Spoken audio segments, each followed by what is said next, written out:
For antiwar.com and Chaos Radio 95.9 FM in Austin, Texas, I'm Scott Horton, and this is Anti-War Radio.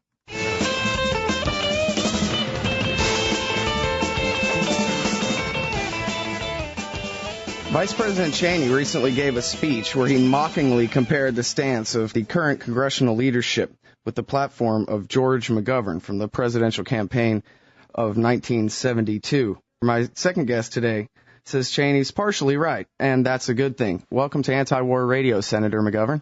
Thank you. It's good to talk to you. You too. George McGovern, three-term senator from South Dakota, and currently the UN Global Ambassador on Hunger. And I saw that you wrote an article in response to Mr. Cheney saying that whatever the Democrats have in common with your platform from 1972, they ought to be congratulated for it. Well, that's right. The issue of 72 that stood out above the others was the war in Vietnam. Just about everybody now knows that war was a disastrous blunder, and one that we never should repeat again. So when we start going down that same road a second time, as we've been doing in Iraq for the last 5 years, I have to go public, even though I'm no longer in public office, and explain my opposition to it. That war is as big a disaster and as big a blunder as the one in Vietnam. In each case, we went to war against a country that was no threat to us, two comparatively small countries that were not the slightest threat to the United States, and in each case, we set off an insurgency that was very bloody in terms of our soldiers out there.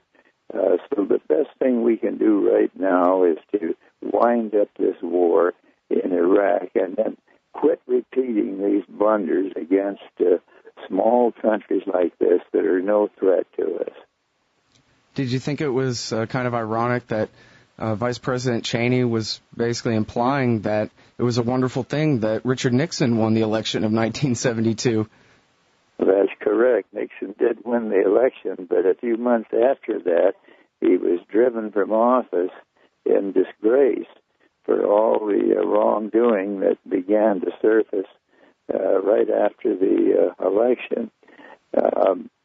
We have many important things that we ought to be doing in this country, but that does not include needless wars. This war has already cost us over $500 billion and 3,100 young American lives, to say nothing of the 600,000 Iraqis who've died since we invaded their country 5 years ago. You said in your article that you expect that Bush and Cheney will be forced to resign before the end of their term. I think that's going to happen.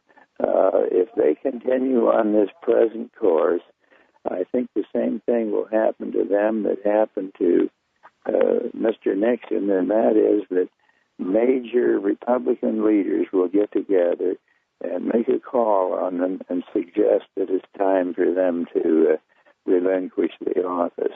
That's what happened to Mr. Nixon. I can see the same thing happening in a few months to Mr. Bush now, and Mr. Cheney. If I can ask you one more quick question, sir. Recently, the Vice President also criticized the Speaker of the House for traveling to Syria to try to talk with our adversaries in the Middle East. And she was roundly denounced, and my understanding, sir, it was before I was born, but my understanding is that you were accused of interfering with American foreign policy by suggesting alternatives during the campaign of 1972. Is that right? That's what always happens to you. If you enter any criticism at all, your political rivals are going to misinterpret it.